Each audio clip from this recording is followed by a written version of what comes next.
Hello everyone, मी ऐश्वर्या तुम्हा सर्वांचं स्वागत करते माझ्या यूट्यूब चॅनलवर. तर आज आपण एक नवीन अपडेट घेऊन आलो आहोत, जे की रिझल्टची अपडेट आहे. आणि यामध्ये आपण बघणार आहोत नागपूर म्युनिसिपल कॉर्पोरेशन यांच्या अंतर्गत ज्या विविध पदांची एक्झाम घेण्यात आली होती आणि आता त्याचा रिझल्ट लागलेला आहे.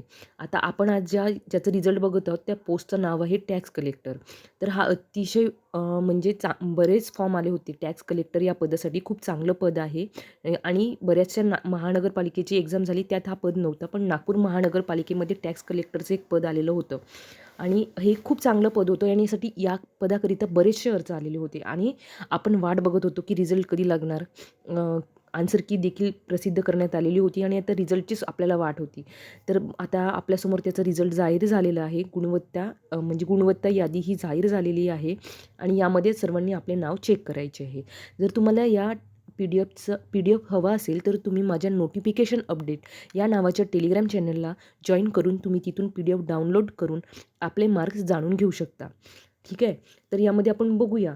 आता जसं सुरुवातीला आपलं नाव कसं चेक करायचं मी तुम्हाला सांगते. सिरियल नंबर सुरुवातीला आहे, त्यानंतर रोल नंबर आहे, मग अप्लिकंट नेम तुमचं नाव दिलेलं राहील आणि रॉ स्कोअर काय होतं म्हणजे तुम्ही आन्सर कीमध्ये सेकंड आन्सर की फर्स्ट आन्सर की असं चेक केलं असणार. त्यामध्ये तुमचं काय स्कोअर होतं ते इथे मॅच होतं का हे बघायचे आणि त्यानंतर नॉर्मलायझेशन नंतर तुमचे मार्क्स वाढलेत की कमी झालेत हे तुम्हाला बघायचे.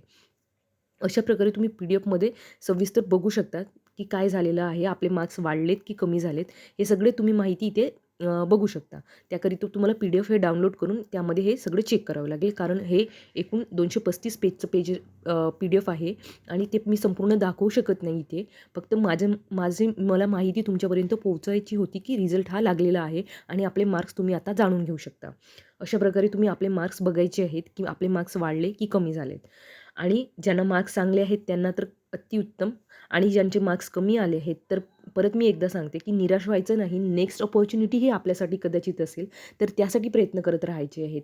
कधीही न थांबता प्रयत्न करत राहणे हे कुठेतरी मनात, जर तुम्ही गव्हर्नमेंट जॉबला लागायचं एक स्वप्न बघितलं आहे तर तुम्ही आपले प्रयत्न सुरूच ठेवायचे आहेत. कारण आपल्याला माहीत नसते की कुठे अनप्रेडिक्टेबल रिझल्ट हा अनप्रेडिक्टेबल असतो.